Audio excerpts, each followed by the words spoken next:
జై భీమ్, జై జై భీమ్. ఈరోజు ఇక్కడ ఆర్మూర్ పట్టణంలో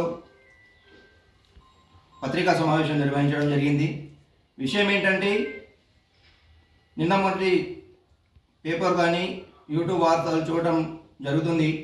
భారత రాజ్యాంగం మీద రకరకాలుగా మాట్లాడుతూ నినాదాలు చేస్తూ కనిపిస్తూ ఉన్నాయి సంఘటనలు. ఒక్కసారి కాంగ్రెస్ నాయకులు భారత రాజ్యాంగం రచించిన వ్యక్తి గురించి, డాక్టర్ బాబాసాహెబ్ అంబేద్కర్ గురించి చరిత్ర తెలుసుకొని, నిజాలు తెలుసుకొని, వాస్తవాలు తెలుసుకొని పూర్తి అవగాహన వచ్చిన తర్వాత మాట్లాడితే వాళ్ళకి కొంత అవగాహన కలగచ్చు అని నేను అనుకుంటున్నా. ఎందుకంటే గతంలో చరిత్ర చూసుకున్నట్టయితే భారతదేశంలో కాంగ్రెస్ ప్రభుత్వం అధికారంలో ఉన్నప్పుడు బాబాసాహెబ్ అంబేద్కర్ గారు తను అనుభవించినటువంటి అనుభవాలు, తనని అవమానపరిచినటువంటి దృశ్యాలని ఒకసారి కాంగ్రెస్ నాయకులు ఇప్పుడు కొత్తగా వచ్చారు కాబట్టి వీళ్ళకి సబ్జెక్ట్ పట్ల అవగాహన లేకపోవచ్చు అని నాకు అనిపిస్తుంది. ఎందుకంటే 1951-52 మధ్యకాలంలో చూసుకుంటే ఆ రోజు అంబేద్కర్ గారు అనుభవించినటువంటి సంఘటనలు ఒక్కసారి నెమరు వేసుకోవాలి. కాంగ్రెస్ నాయకులు ఈరోజు చాలా గొప్పగా మాట్లాడుతూ ఉన్నారు. ఏమనంటే కాంగ్రెస్ వాళ్ళు అంటారు, బీజేపీ వాళ్ళు అసలు భారత రాజ్యాంగాన్ని గౌరవిస్తలేరు, అంబేద్కర్ గురించి ఏదో తప్పుగా మాట్లాడుతున్నారని చెప్పేసి రకరకాల ప్రయత్నాలు చేసి ఏదో తప్పుడు ప్రచారాన్ని ప్రజలకి సంకేతాలు ఇస్తూ ఉన్నారు. కానీ వాస్తవంగా కాంగ్రెస్ వాళ్ళకి అసలు అప్పటి చరిత్ర చదవలేకపోయి ఉండొచ్చు, వీళ్ళకి తెలియదేమో అనుకుంటున్నాను నేను. ఎందుకంటే ఒకసారి ఆ సంఘటన చూసుకుంటే, లేదు మన మహారాష్ట్రలో తను ఖండాలలో ప్రచారానికి వెళ్ళినప్పటి సంఘటనలు చూసుకుంటే వీళ్ళకి అవగాహన వస్తుందని నేను అనుకుంటున్నా. ఈరోజు తెలంగాణలో ఎక్కడ లేని విధంగా భారతదేశంలో ఎటువంటి ఇది లేని విగ్రహం మన హైదరాబాద్లో ఉంది. దానికి కాంగ్రెస్ ప్రభుత్వం ఇక్కడ వచ్చి సంవత్సర కాలం అవుతుంది. కనీసం ఒక్కరోజున ముఖ్యమంత్రి గారు వెళ్ళి ఆ బాబాసాహెబ్ అంబేద్కర్ని దండం పెట్టిన రోజు ఉందా అని చెప్పేసి నేను ప్రశ్నిస్తూ ఉన్నా. ఈరోజు అటువంటి సంఘటనలు లేకుండా మీరు ఏదో నోటుకొచ్చినట్టు మాట్లాడిస్తూ ఉన్నారు. కాబట్టి ఇట్లాంటివి మానుకొని అసలు విషయాలు తెలుసుకొని రాజ్యాంగం గురించి మాట్లాడండి. వాస్తవంగా రాజ్యాంగాన్ని గౌరవించేది మేము.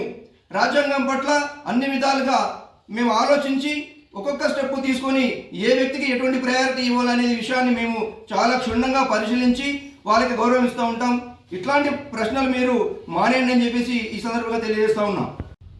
భారతీయ జనతా పార్టీ ఆర్మూర్ పట్టణ శాఖ ఆధ్వర్యంలో పాత్రికేయ సమావేశానికి విచ్చేసిన పాత్రికేయ మిత్రులందరికీ కూడా ధన్యవాదాలు తెలియజేస్తూ, 6 అబద్ధపు హామీలతో గద్దెనెక్కి ప్రజలను వంచి ఈ కాంగ్రెస్ సర్కార్ నేడు అమిత్ షా గారు అంబేద్కర్పై అనుచిత వ్యాఖ్యలు చేశారని చెప్పి మాట్లాడడం అత్యంత హాస్యాస్పదంగా ఉన్నది. ఎందుకంటే ఏ పార్టీ కూడా ఓన్లీ అంబేద్కర్ గారికి కేవలం భారతీయ జనతా పార్టీ మాత్రమే ఆయనను గౌరవించి ఆయన నడయాడిన 5 ప్రదేశాలను పంచతీర్థాలుగా ప్రకటించిన ఘనత కేవలం భారతీయ జనతా పార్టీకి మాత్రమే ఉంది. అలాగే ఆయన రచించిన రాజ్యాంగం పట్ల విలువ ఇచ్చి దేశ అత్యున్నత పదవైనటువంటి రాష్ట్రపతి పదవిలో ఒకసారి అబ్దుల్ కలాం గారిని, అలాగే దళితుడైన రామ్నాథ్ కోవింద్ గారిని, నేడు ఎస్టీ మహిళ అయినటువంటి ద్రౌపది ముర్ము గారిని దేశ అత్యున్నత పదవిలో నిలబెట్టిన ఘనత కేవలం భారతీయ జనతా పార్టీకే ఉంది. అంతేగాక ఈ అవాకులు చవాకులు పేరుస్తున్న ఈ కాంగ్రెస్ నాయకులు ఒకటే హెచ్చరిస్తూ ఉన్నాము, మీరు ఈ రాజ్యాంగం పట్ల ఏమాత్రం మీకు అవగాహన ఉన్నా కానీ కూడా దాని గురించి ఫస్ట్ తెలుసుకొని మీరు మాట్లాడండి. లేకుంటే రానున్న స్థానిక సంస్థల ఎన్నికల్లో ప్రజలు మీకు బుద్ధి చెప్పడానికి సిద్ధంగా ఉన్నారని చెప్పేసి ఈ సందర్భంగా కాంగ్రెస్ నాయకులకు హెచ్చరిస్తూ ఉన్నాం. అంబేద్కర్ సారథ్యంలో రూపొందించినటువంటి అమల్లోకి వచ్చి 75 సంవత్సరాలు పూర్తి చేసుకుంటున్న సందర్భంలో అటు పార్లమెంట్లో కానీ ఇటు రాజ్యసభలో కానీ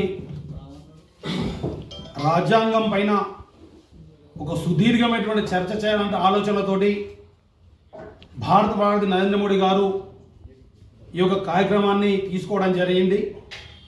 దాంట్లో భాగంగానే అమిత్ షా గారు రాజ్యసభలో మాట్లాడుతూ ఈరోజు దేశంలో చాలామంది అవగాహన లేనటువంటి వ్యక్తులు సైతం లోపట్లో ఒకటి ఉంచుకొని బయట ఒకటి మాట్లాడుతూ అంబేద్కర్ అంబేద్కర్ అంబేద్కర్ అంబేద్కర్ అని పలుమార్లు అంబేద్కర్ను జ్ఞాపకం చేయడం, ఆ దగ్గర ఆ స్థానంలో భగవంతుణ్ణి నామస్మరణ చేస్తే మీరు స్వర్గానికి వెళ్తారు అనేటువంటి విషయాన్ని చెప్పడం జరిగింది.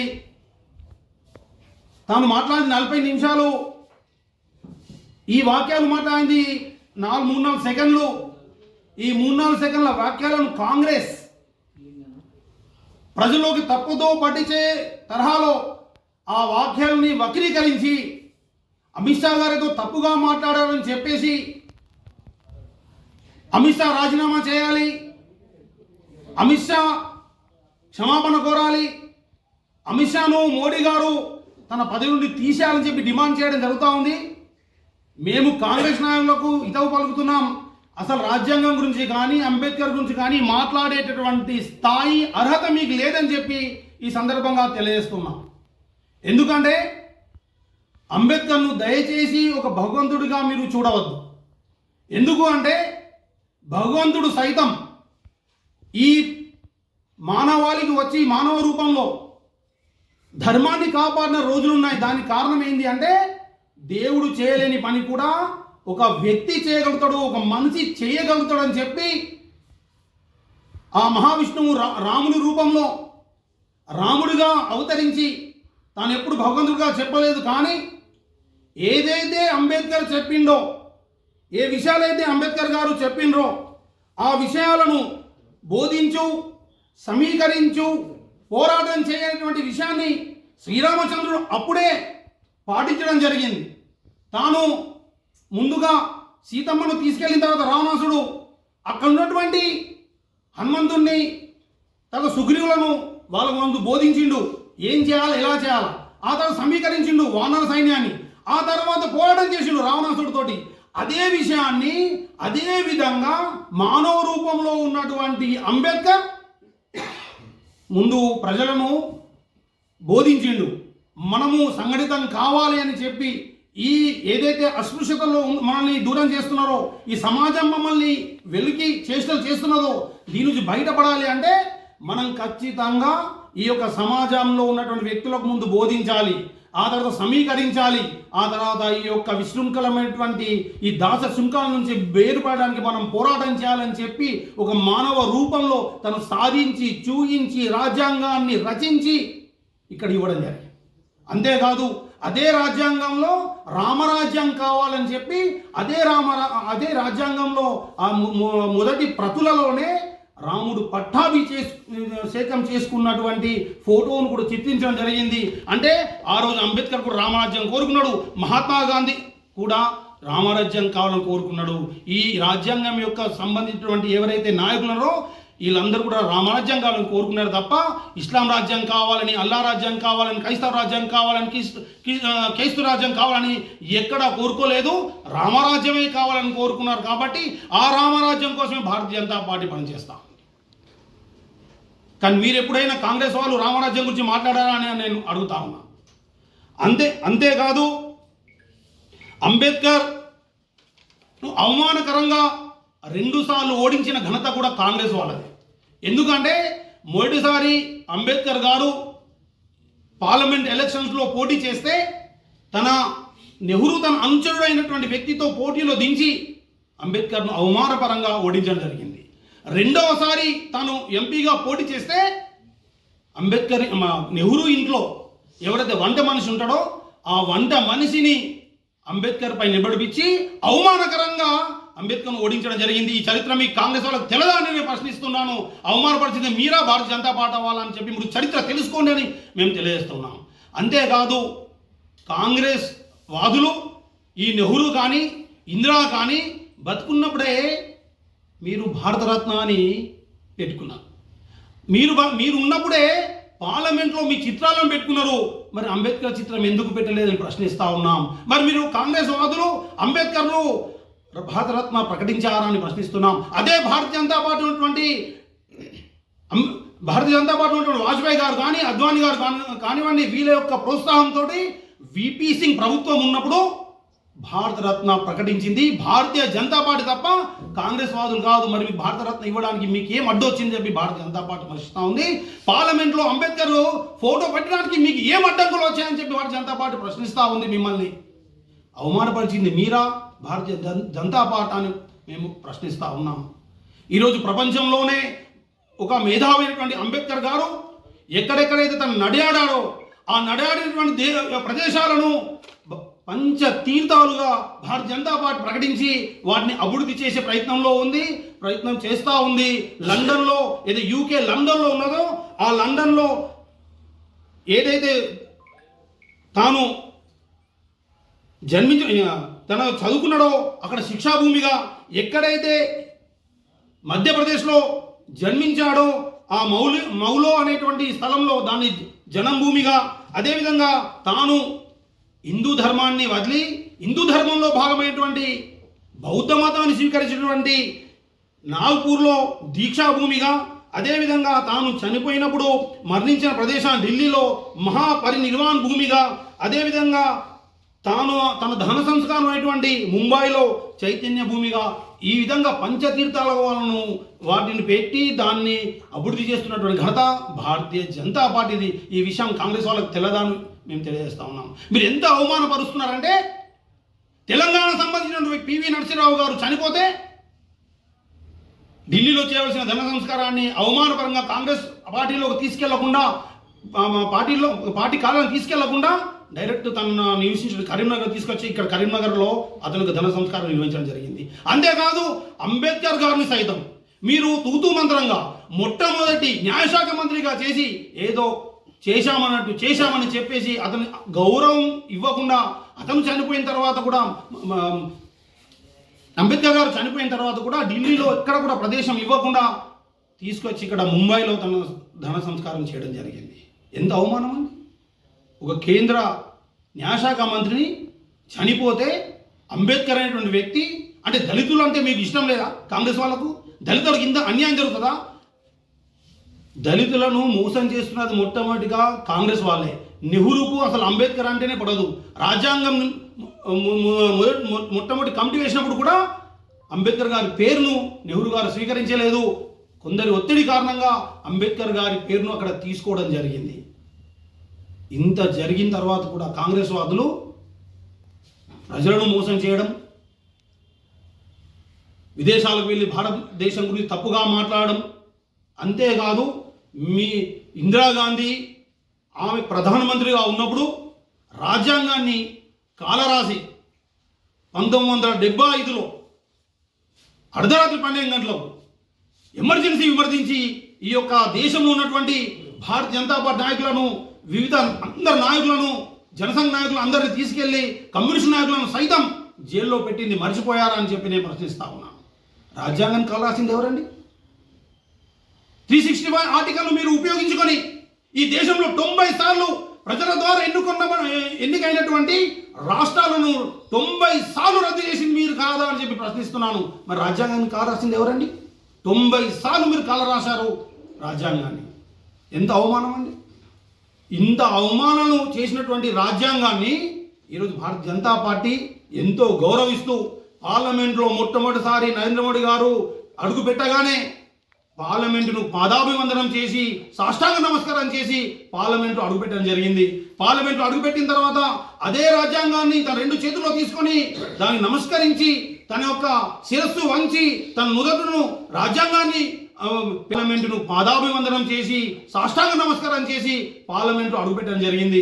పార్లమెంటు అడుగుపెట్టిన తర్వాత అదే రాజ్యాంగాన్ని తన 2 చేతుల్లో తీసుకొని దాన్ని నమస్కరించి తన యొక్క శిరస్సు వంచి తన నుదటను రాజ్యాంగాన్ని పెట్టి రాజ్యాంగాన్ని గౌరవించడం జరిగింది.